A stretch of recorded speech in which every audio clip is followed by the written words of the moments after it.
Bienvenue dans ce webinaire Communiquer avec un élève non verbal. Je suis Camille Schneider, je suis professeure ressources de l'Académie de Paris et je suis détachée au CRAIF, Centre de ressources autisme Île-de-France.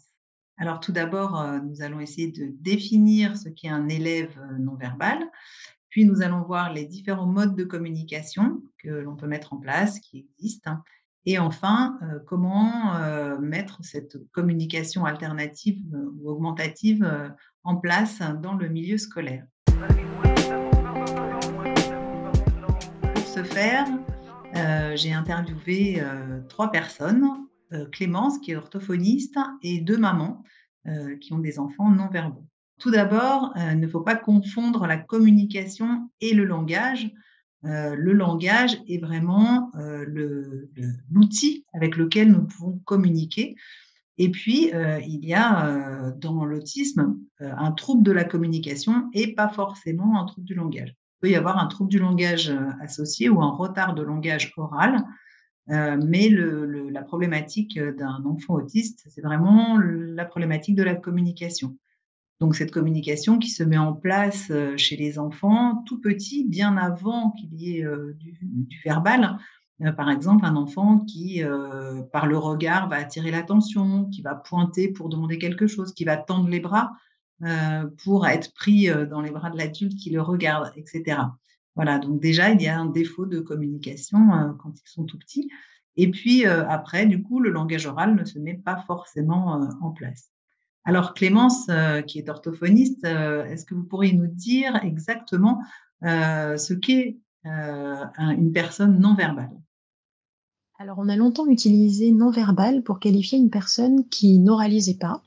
Aujourd'hui, on parle plutôt d'une personne non oralisante, ou parfois on entend aussi non vocale. Parce qu'en fait, on considère qu'une personne qui est non oralisante, c'est-à-dire qui n'utilise pas sa voix pour s'exprimer, peut développer un langage. À partir du moment où on a un code avec des symboles, comme par exemple du langage écrit, mais aussi des pictogrammes ou des signes, on considère qu'elle développe un langage. Donc ça fait une nuance qui n'est pas négligeable, notamment dans le regard qu'on va porter sur les personnes qu'on accompagne.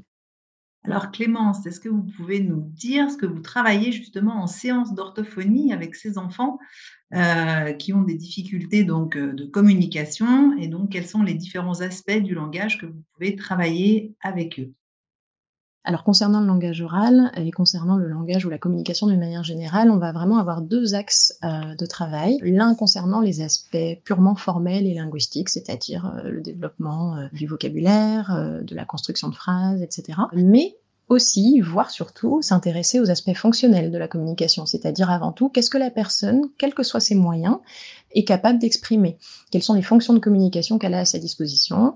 Et quels sont ses besoins dans le quotidien, faire une demande d'objet, une demande d'activité, une demande d'aide, une demande d'attention, mais aussi savoir, refuser quelque chose, ce qui va avoir un fort impact, notamment sur, les comportements des filles qu'on peut rencontrer. Et puis après, on peut développer, la capacité à exprimer des commentaires, des ressentis, des émotions, poser des questions, répondre à une question, apporter une information, raconter quelque chose. Ensuite, évidemment, il y aura tous les aspects pragmatiques, qui concernent, les capacités à s'ajuster à son interlocuteur et à une situation, et puis toutes les habiletés sociales qui permettent, de s'adapter aux situations sociales en ayant dans un premier temps déjà une bonne interprétation, une bonne compréhension des situations sociales pour pouvoir ensuite mettre en œuvre un comportement, adapté ou attendu. Donc un enfant, non verbal, non oralisant ou peu oralisant, peut avoir, des difficultés dans les 3 aspects, de la communication. D'une part, même en premier lieu, forcément, puisque c'est un peu la définition de l'autisme, des difficultés dans la communication non verbale en réceptif et ou en expressif, c'est-à-dire qu'il ne va pas comprendre quand on fronce les sourcils, qu'est-ce que ça veut dire, les intentions de communication, si on secoue la tête, la posture de l'adulte, ou des autres enfants, le ton de la voix. Voilà, donc ça, c'est tout ce qui est dans la communication, non verbale qu'on peut apporter, et qu'il ne va pas comprendre en réceptif et du coup qu'il ne va pas utiliser en expressif parce qu'il ne va pas comprendre le code, de cette communication et donc il ne va pas l'utiliser. D'autre part, il y a la communication verbale en expressif, donc est-ce qu'il a assez de possibilités de dire des mots, de s'exprimer? Et puis la communication en réceptif, est-ce qu'il comprend vraiment bien ce que vous dites? Et quelquefois, Le niveau de langage, par exemple en expressif, il y a des enfants qui peuvent, réciter des dessins animés, voilà, avoir un bon niveau, en tous les cas, en au niveau oral, hein, mais ce n'est pas forcément fonctionnel et du coup, ça ne prédit pas ce que l'enfant comprend en réceptif. C'est-à-dire que, voilà, on peut se tromper un peu sur, le niveau, de compréhension, par rapport à un langage qui pourrait être développé à l'oral, en expressif et qui n'est pas forcément fonctionnel. Alors, nous allons voir ce qui existe comme différents modes de communication alternatifs et augmentatifs. Donc déjà, qu'est-ce que ça veut dire CAA? Du coup, communication, c'est ce dont on parle depuis le début du webinaire. Donc vraiment, tout ce qui est utile à la communication, aux échanges entre les personnes. Alternative, c'est vraiment quand on remplace le langage oral, c'est-à-dire, un enfant qui n'aurait vraiment pas la possibilité, ou un adulte, hein, après, de dire des mots, d'utiliser vraiment, sa voix pour dire quelque chose. Donc là, on parle d'une communication alternative, c'est-à-dire qu'on remplace complètement. Et puis, il y a une communication augmentative ou améliorée, hein, les 2 mots existent et veulent dire la même chose. C'est vraiment quand, l'outil de communication, complète le langage oral et où on se dit que, l'enfant ça va être aidé par cette communication, par ce moyen de communication pour justement pouvoir entrer dans l'oral, pour mieux comprendre ce qu'on lui dit et lui-même pour pouvoir à un moment s'exprimer. C'est vraiment très important de se dire que ce soit des signes, que ce soit, des pictogrammes, ça va aider l'enfant à oraliser, s'il a, le potentiel, pour oraliser, bien entendu. Dans ces différents modes de communication, on distingue des outils, de communication basiques et des outils robustes. Alors Clémence, pouvez-vous nous éclairer sur ce que sont les outils, robustes et basiques?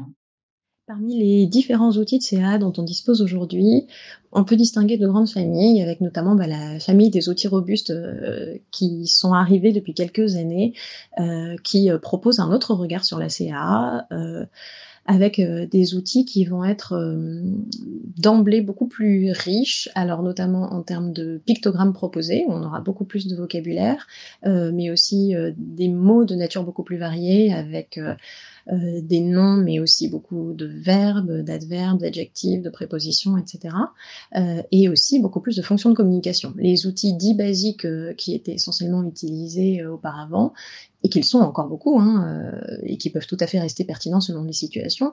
Les outils basiques, alors par exemple comme, le PEX, heu, entraînent essentiellement, la demande.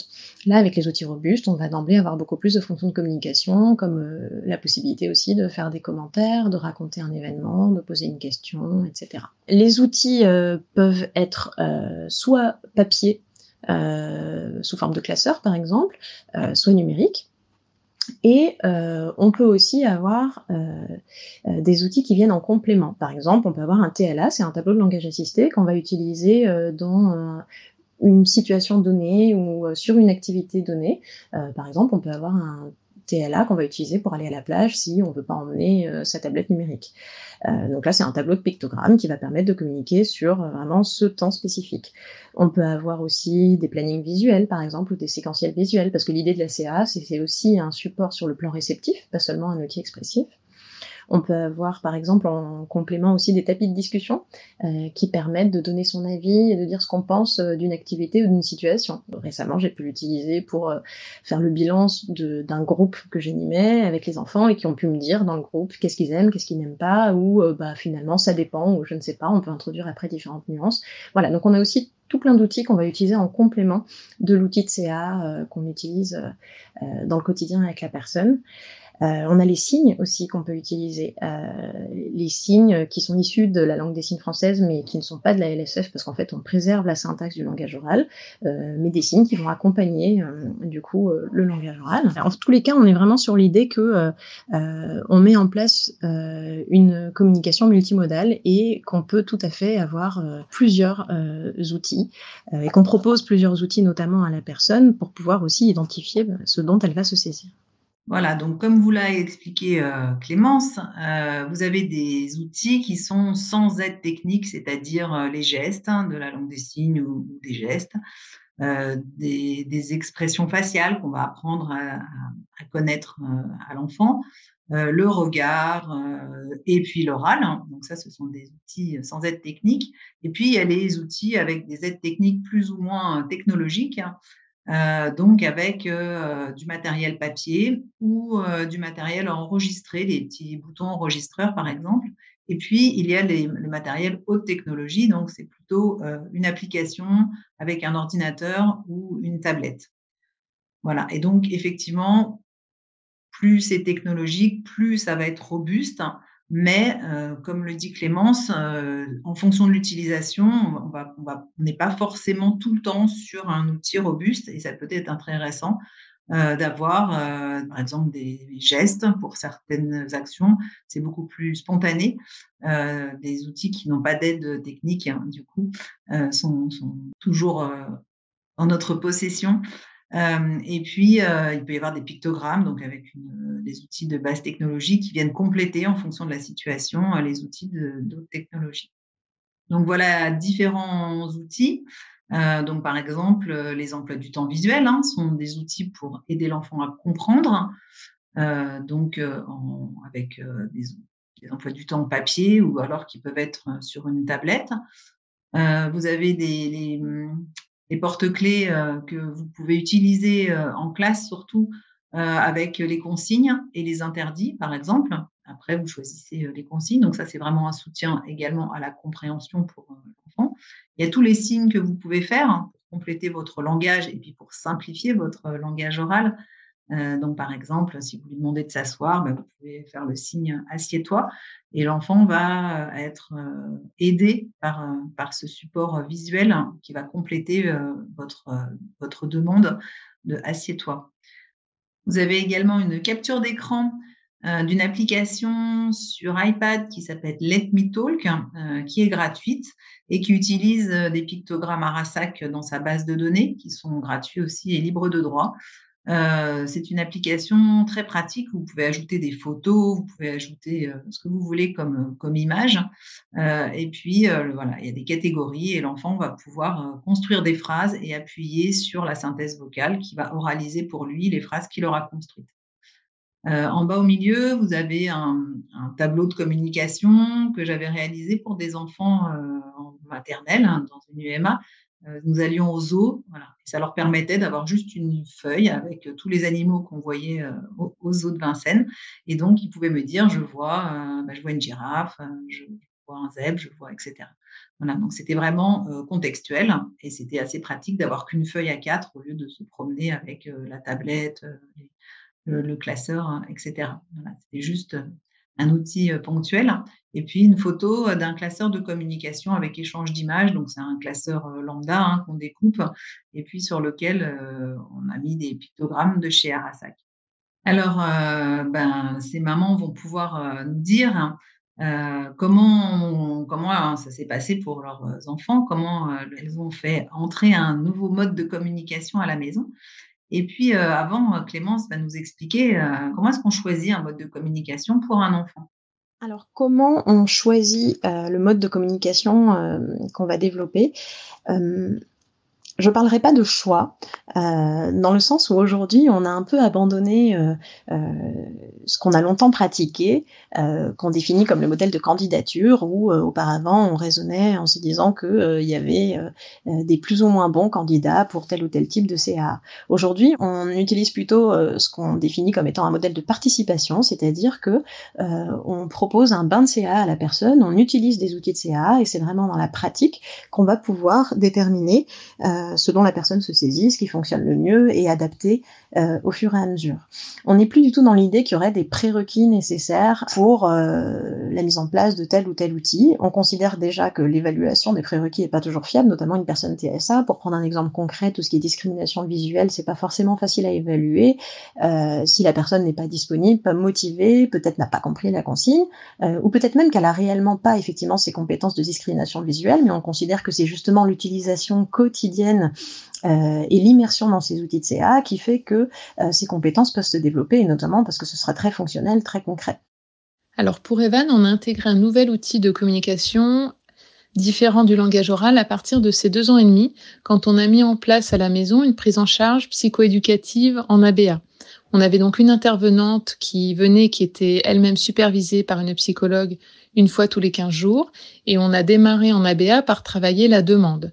Donc pour qu'Evan puisse nous faire des demandes, il fallait bien sûr qu'elle puisse se faire comprendre. Donc elle est totalement non-verbale, et on a donc démarré par le PEX, donc l'échange d'images, puis le Makaton au début, donc les signes. Ce sont les signes qu'elle a tout de suite adoptés de manière vraiment très, très spontanée et très facile. On a vu le bien-être que ça lui apportait, et donc il fallait oraliser ce qu'elle nous demandait. On a intégré d'abord 5 signes, les signes gâteau, compote, papa, maman et encore. Et donc, à chaque fois qu'elle nous signait compote, il fallait tout de suite dire compote et lui donner, afin qu'elle puisse bien associer et bien ancrer l'association du mot avec le signe. Et on a répété ces 5 signes, travaillé ces 5 signes pendant longtemps avant d'en intégrer d'autres, ce qui correspondait au rythme et aux besoins d'Evan pour que l'apprentissage puisse se faire au mieux avec ses capacités. Ma fille, Leïna, a 11 ans et elle va à l'école. Elle ne parle pas, en tout cas, elle parle très très peu, et c'est surtout des mots explosifs, comme je dirais, c'est-à-dire des mots qui vont sortir à bon escient, mais qu'elle aura du mal à répéter. Elle est utilisatrice de communication alternative améliorée. Elle utilise la commande oculaire puisque avec sa maladie, elle a des difficultés pour utiliser ses mains comme elle le souhaite. Et elle utilise le logiciel MinSpeak.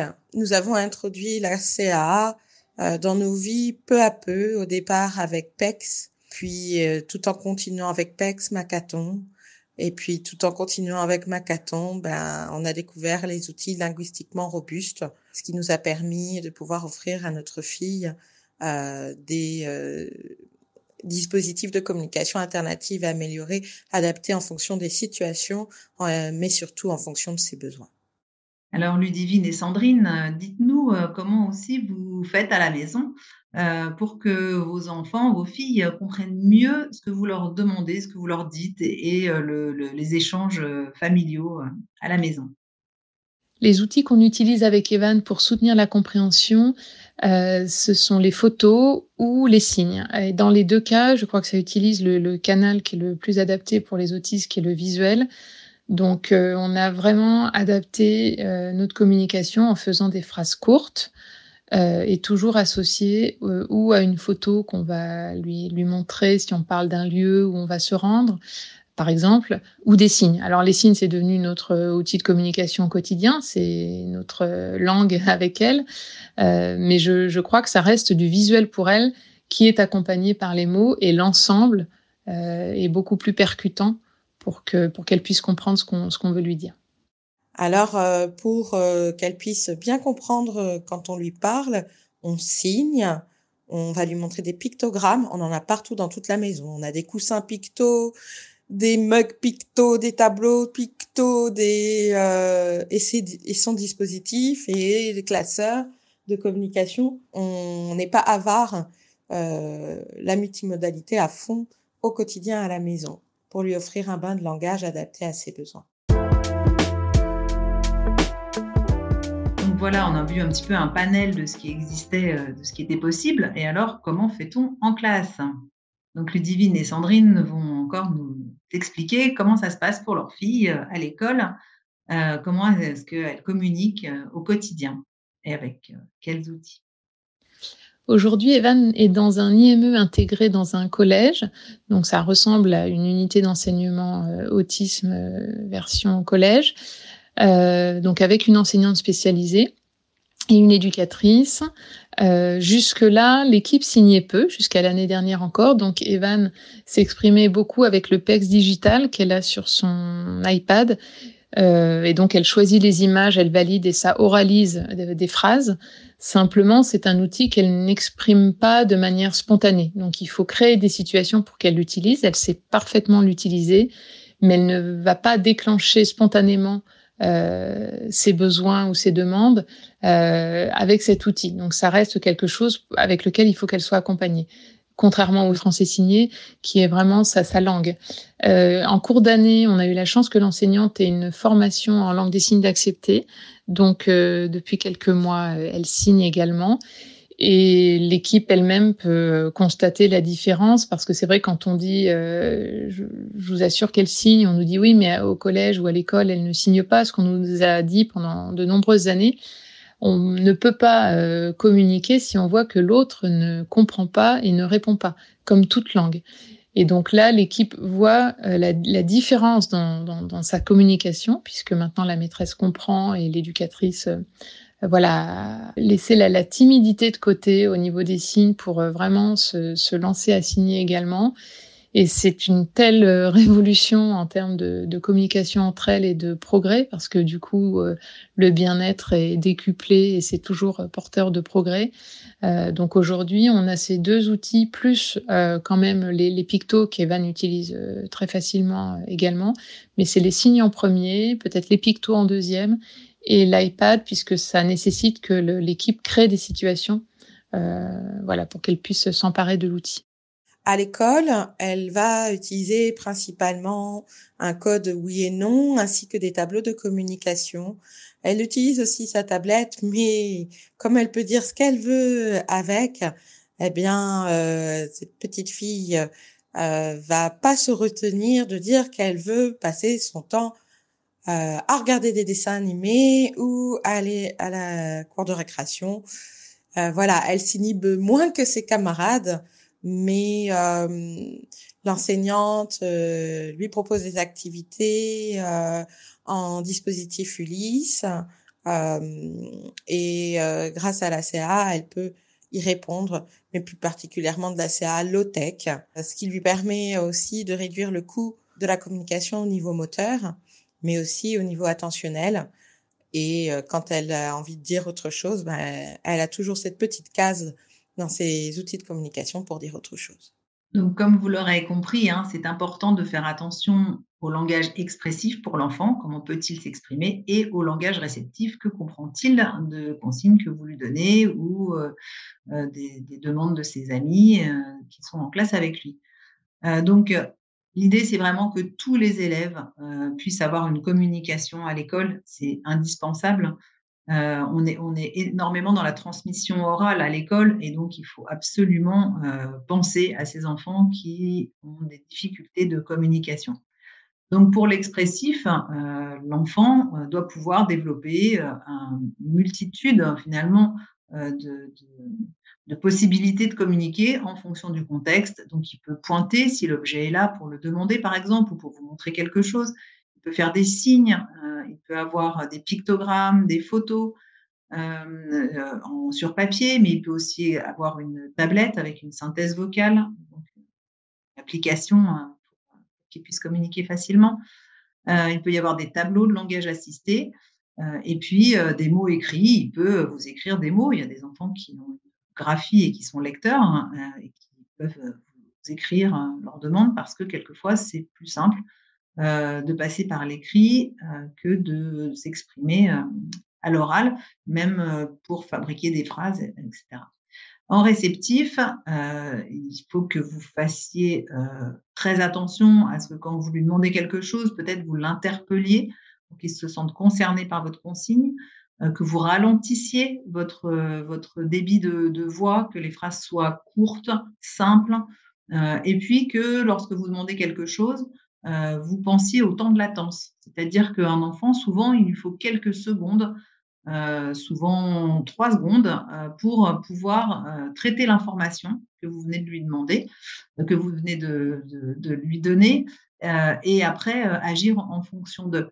Donc par exemple, pour reprendre, la consigne assez simple de «assieds-toi», vous pouvez déjà vraiment, l'interpeller, l'appeler par son prénom, vous mettre devant lui, parler doucement et simplement: «Assieds-toi», avec le signe peut-être pour compléter votre phrase à l'oral, ou alors en lui montrant la chaise, par exemple. et attendre 3 secondes avant de répéter cette consigne parce que le temps que l'enfant comprenne ce que vous lui demandez, voilà, si vous répétez la consigne, eh ben, il va se dire: «Ah, il y a une nouvelle consigne, donc je recommence, il faut que je traite cette nouvelle information». Voilà, donc n'oubliez pas de ralentir et d'être patient et d'attendre un petit peu avant de redonner la consigne et la redonner de la même manière, de façon à ce que l'enfant se rende compte que vous demandez la même chose, que ce n'est pas une nouvelle consigne que vous allez lui demander. Donc pour créer, tous ces supports et avoir, voilà les ressources, hein, vous avez donc les pictogrammes Arasac, hein, dont je vous ai parlé tout à l'heure, donc qui sont gratuits et libres de droit, que vous pouvez imprimer sur papier ou alors qui vont vous servir, sur une application. Vous avez l'application Let Me Talk, hein, donc que vous pouvez mettre sur une tablette. C'est assez important que la tablette qui sert pour la communication ne serve qu'à ça et du coup, si vous avez des iPads dans l'école ou parce qu'à la maison, il y a pas la tablette de communication, voilà, peut-être essayer d'en réserver une pour cet enfant et qu'il n'y ait que, le mode de communication dessus. C'est important que, ce soit identifié comme tel et que l'enfant n'aille pas sur YouTube ou n'aille pas, jouer ou faire des exercices, pédagogiques sur la tablette qui lui sert de communication.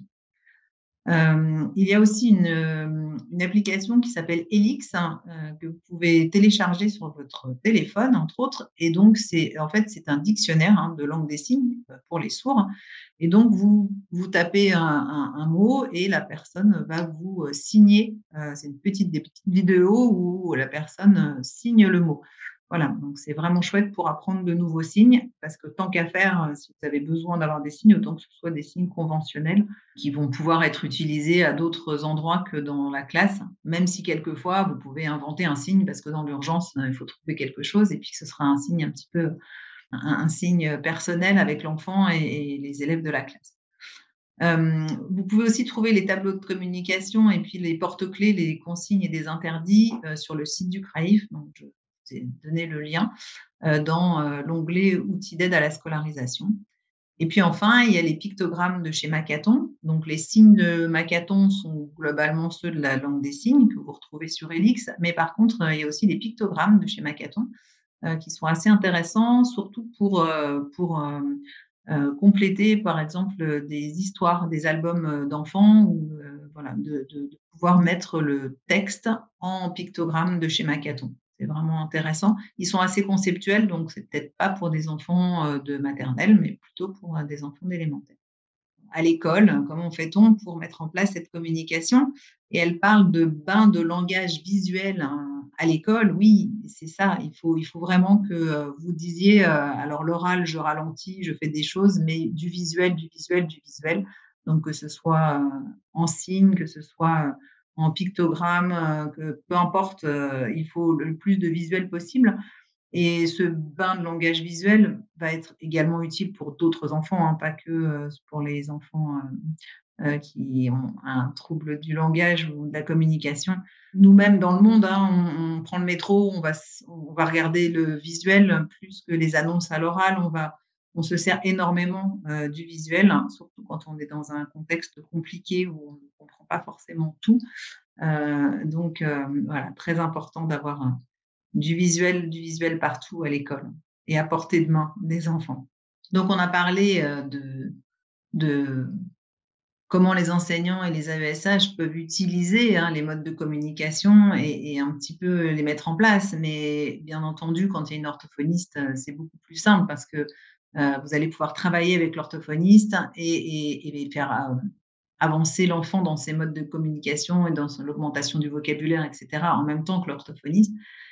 Alors Ludivine et Sandrine, comment font les enseignants et les AESH quand il n'y a pas d'orthophoniste? Est-ce que vous avez des conseils à leur donner?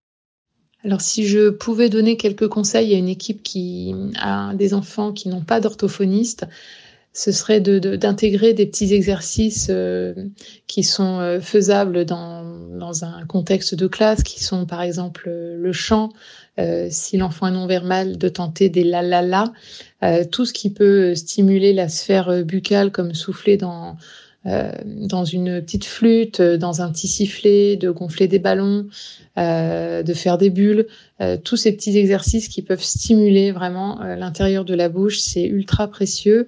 de toujours aussi dire le mot quand l'enfant signe ou donne une image, peu importe l'outil de communication, de toujours associer le mot oral parce que c'est une stimulation énorme et on n'est jamais à l'abri qu'un enfant déclenche le langage. Evan oralise depuis cette année dans sa classe, et la maîtresse arrive à avoir des petites lectures de syllabes ou de phrases. Le langage est très atteint, donc on ne sera pas sur un langage parlé très fluide, mais clairement, il y a des sons qui se font et des petits mots qui arrivent. Voilà, et ça donne la pêche à tout le monde. Et dernier point, je dirais de pas être timide, parce que même en tant que parent, au début, signer, c'est pas facile, enfin dans le cas des signes, et vraiment s'enlever cette timidité et de croire que voilà, les signes peuvent être compliqués. On est souvent sur des enfants qui ont un retard, donc si eux sont capables d'intégrer les signes, on peut y arriver nous aussi. Que faire si l'enfant n'a pas d'orthophoniste? Ne pas lâcher l'affaire. Léina n'a pas d'orthophoniste à ce jour, puisque près de chez nous, il n'y a pas d'orthophoniste formé en communication alternative améliorée, et encore moins des orthophonistes qui sont prêtes à se lancer dans l'accompagnement d'un enfant avec un syndrome de Rett. Donc, je me suis formée. Hein, j'ai envie de dire que la communication, c'est pas l'affaire de spécialistes, c'est avant tout l'affaire de la société, puisque nous avons tous besoin de communiquer et nous communiquons tous, même si c'est pas de la même façon pour chacun. Et donc, le conseil que je donne aux enseignants et aux AESH, si l'enfant n'a pas d'orthophoniste, osez proposer de la CAA à tous les enfants, ce qui vous simplifiera la tâche lorsqu'un enfant arrivera avec un besoin de communiquer autrement. Donc, osez avoir des tableaux de communication dans vos classes, avec ou sans enfants qui ont un handicap de communication. Osez utiliser une tablette de communication, osez utiliser des tableaux de communication sur votre TNI. Je crois que ça a changé de nom depuis. En tout cas, en gros, j'ai envie de vous dire, n'attendez pas qu'il y ait un professionnel de la communication ou même un professionnel de l'accessibilité type ergothérapeute. Euh, Faites le plus possible dans l'accessibilité universelle afin que dès le départ, vous puissiez vous sentir à l'aise et que cet enfant puisse se sentir à l'aise. Merci beaucoup Sandrine pour ce témoignage. Eh bien, écoutez, lancez-vous alors, comme dit Sandrine. J'espère que ce webinaire vous aidera à vous lancer dans la communication avec tous les supports possibles et inimaginables et aider ainsi tous les élèves à mieux communiquer entre eux et avec les adultes. Je vous remercie d'avoir suivi ce webinaire. Voici des ressources sur le site du CRAIF et l'annuaire, le centre de documentation, les formations et puis retrouver tous ces webinaires sur le YouTube du CRAIF. Merci beaucoup. Au revoir.